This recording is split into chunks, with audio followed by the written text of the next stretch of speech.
Saudara-saudari yang terkasih, kita jumpa lagi dalam Pelita Hati hari ini, Jumat 23 Desember 2022, hari biasa khusus dalam masa Advent. Bersama saya Romo Thomas Suratno SC dari Paroki Cilanda, Jakarta Selatan, mendengar dan merenungkan sabda Tuhan, yakni firman Tuhan yang tersurat dalam Injil Lukas, bab atau pasal 1, ayat 57 sampai dengan ayat 66.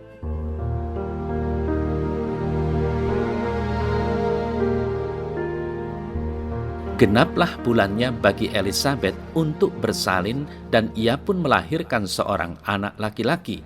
Ketika tetangga-tetangganya serta sanak saudaranya mendengar bahwa Tuhan telah menunjukkan rahmat-Nya yang begitu besar kepadanya, bersukacitalah mereka bersama-sama dengan dia.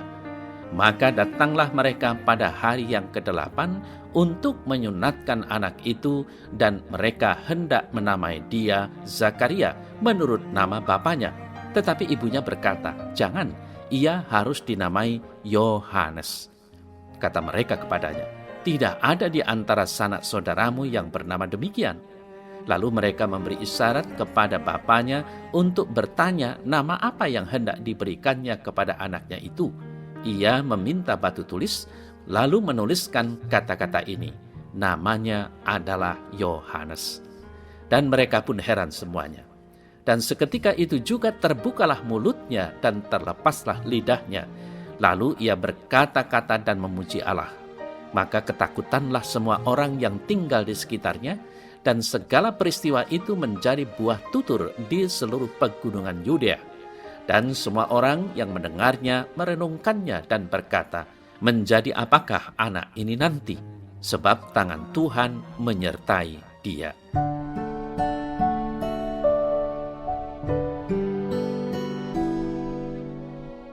Saudara-saudari yang terkasih, meski bukan orang Yahudi, penginjil Lukas menulis dengan ilham Roh Kudus.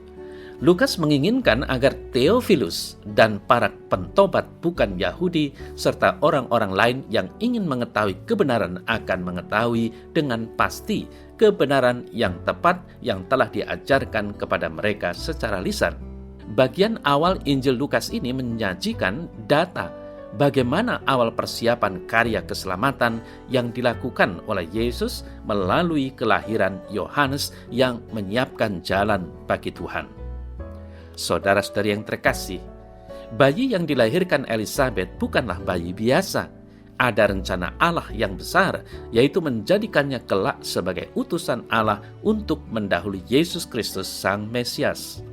Lukas menampilkan bagaimana pergumulan antara Zakaria dan Elisabet dalam berhadapan dengan orang-orang di sekitar mereka berkaitan dengan soal pemberian nama bagi calon bayi yang hendak dilahirkan oleh Elisabet di usia tuanya. Saudara-saudari yang terkasih, orang Yahudi sering memberikan nama nenek moyang dari anak yang baru lahir. Untuk anak laki-laki pertama, biasanya diberikan nama ayahnya. Karena itulah para tetangga dan keluarga ingin memberikan nama Zakaria kepada anak Elisabet itu. Tetapi Elisabet dengan tegas menolak usul itu dan berkata bahwa anak itu harus diberi nama Yohanes. Mengapa Yohanes? Karena dalam Lukas 1 ayat 13, malaikat menyampaikan firman Tuhan yang memerintahkan supaya anak itu diberi nama Yohanes.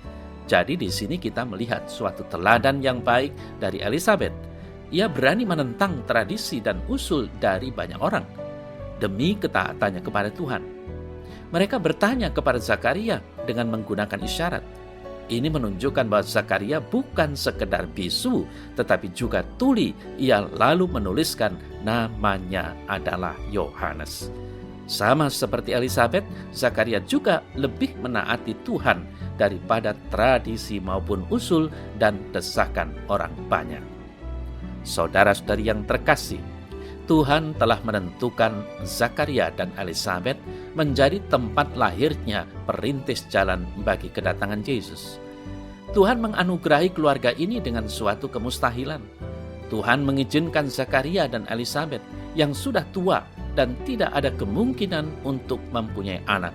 Namun, Elisabet dan Zakaria menjunjung tinggi perintah itu. Salah satu bukti ketaatan itu terlihat dalam pemberian nama anak tersebut. Setelah anak itu lahir, orang tuanya memberinya nama di luar nama marga mereka.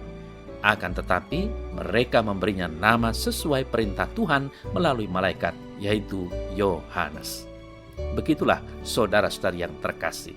Semuanya diatur dan digunakan oleh Tuhan untuk satu tujuan tertentu, yaitu supaya Yohanes Pembaptis menjadi terkenal pada saat dilahirkan. Hal ini tentu menjadi suatu bekal yang sangat berharga nanti pada saat dia memulai karyanya. Sesuai pesan Gabriel, mereka menamai anak itu Yohanes, yang kemudian disebut Yohanes Pembaptis, orang yang dipakai Tuhan untuk mempersiapkan jalan bagi Mesias yang dinanti-nantikan orang Yahudi. Zakaria dan Elisabet yang menabur doa dengan cucuran air mata kini menuai sukacita.